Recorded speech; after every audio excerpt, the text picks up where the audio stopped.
The migration or importation of such persons as any of the states now exist shall think proper to admit shall not be prohibited by the Congress prior to the year 1808, but a tax or duty may be imposed on such importation not exceeding $10 for each person.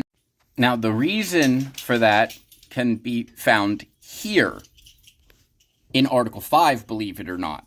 Provided that no amendment which may be made prior to the year 1808 shall in any manner affect the first and fourth clauses in the 9th section of the first article. Now, the first clause is about taxation, duties, imposts, exercise, all that.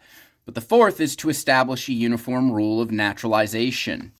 Now, Congress was prohibited from making any laws about immigration or taxation or any of that kind of stuff until the year 1808.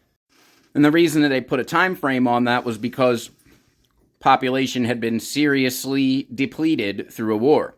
And so what they're saying was until 1808, there were no restrictions on people coming into the country.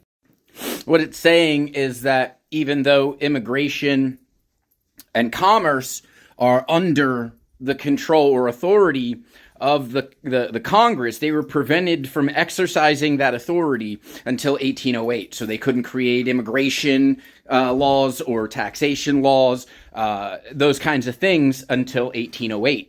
And as added bonus, we'll address the Three-Fifths Compromise here. The Three-Fifths Compromise didn't make slaves 3/5 of a person.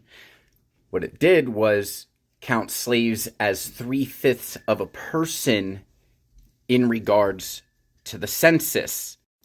And the census was to determine population size because that relates to what? The amount of representatives that a state has in Congress. And slaves were counted in that census. The Three-Fifths Compromise was a way for the government to prevent slave holders from gaining undue influence in Congress by using their slaves in the consensus to get more representatives in Congress. The Three-Fifths Compromise was a way to prevent slaveholders from stopping the abolishment of slavery. Because if they didn't count slaves as 3/5 of a person for the purposes of the consensus, slave owners would be able to basically control the government. Because if they didn't, all slaveholders would have to do is up their number of slaves to up their number of representatives in Congress. Act accordingly.